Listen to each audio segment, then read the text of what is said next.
You're still very young. Tony Yang. Saan yung ating interpreter dyan? 54. Hirap na hirap ang Quadcom mag-imbestiga kay Tony Yang dahil hindi marunong magsalita ng Tagalog. Chinese lang daw ang alam. Nabuking, marunong pala. Na naging maganda ang negosyo mo. Bakit dito ka sa Pilipinas nagnegosyo, hindi sa China? Kung si Alice ko, pwede makatulong. Can you help? Pati si Alice Go marunong din pala mag-Chinese. Mr. Chair, can we hear Alice Go speak in Chinese?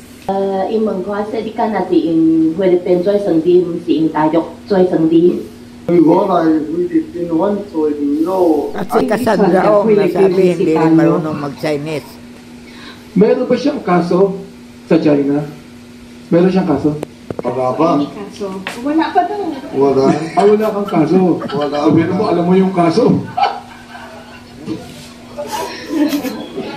Dito itong kung may yung ansyan. Kita nyo?